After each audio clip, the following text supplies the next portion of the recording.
Good afternoon. Today I want to talk to you a little bit about 3 essential elements of business fulfillment and how to achieve them. In the world of commerce, the word fulfillment refers to the processes that handle, execute, and fulfill customer orders. It entails successfully fulfilling the value chain that delivers on the promises we make to those who buy our products and our services. When applied to the human element of business and life in general, fulfillment refers to the achievement of a desirable goal or state of becoming pursued by an individual or group of people. This can be a lifelong quest or a short-term pursuit. Either way, it gives achievers a sense of accomplishment, a feeling of having arrived. In one of the training experiences my company has provided, we taught a group of CEOs how to rappel. This was a new skill for these gentlemen, and most of them were a bit nervous about the process of descending a near vertical rock face of about 40 feet. They were right to be uncomfortable. We refer to rappelling as a mission-critical experience, meaning that if it is done improperly, you could die. We taught them using the see, hear, say, and do training method. On a very short first rappel, they watched us, the see portion of the training. Next, the short rappel was repeated while we told them exactly what we were doing at every nuance of the process, the hear phase. Then we repeated the short rappel again, several times, having each participant tell us each step in the rappelling process, the say portion of the training. Finally, in the do phase, we had each CEO execute the same short rappel, repeating the process until all participants had succeeded. Only then did we move to the 40-footer. Each CEO succeeded, and all had a thoroughly enjoyable experience. Our rappelling training fits both of the fulfillment definitions I mentioned here. Our group of CEOs wanted to learn how to rappel, and by virtue of our value chain, we delivered that outcome.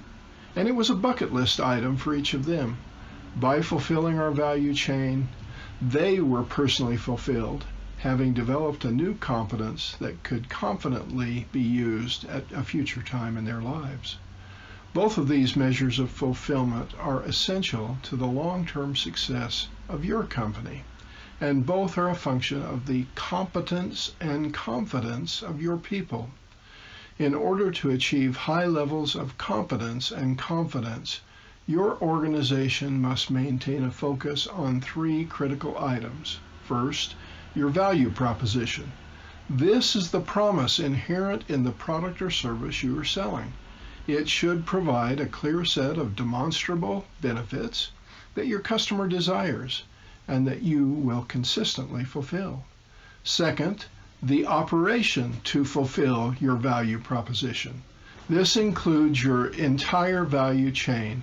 For your company to be successful, your operation must be both effective, delivering the customer benefits promised in your value proposition, and efficient, fulfilling the value proposition with a minimum of waste and at a reasonable cost.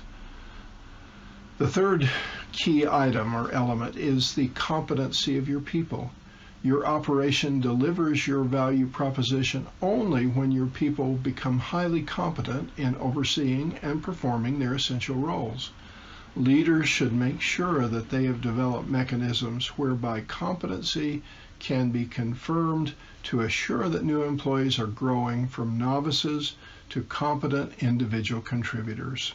Where competency development may appear to be stalled, leaders should remember that human beings learn in a variety of different ways. Indeed, 7 distinct learning styles have been identified.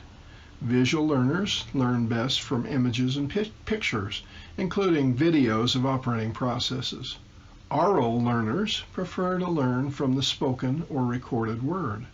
Linguistic learners learn best from the written word, from books and manuals. Kinesthetic learners prefer hands-on training that allows them to engage physically with operations and processes. Logical learners learn best from flowcharts, schematics, and detailed cause and effect explanations. Social learners prefer to learn within groups, wherein interaction provides both active experience and review. And solitary learners learn best when working alone in a self-study mode.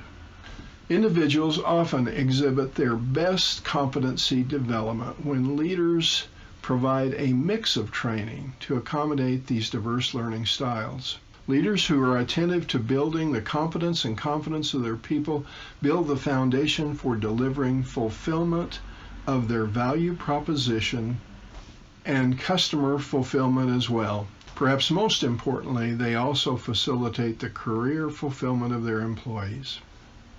Thank you.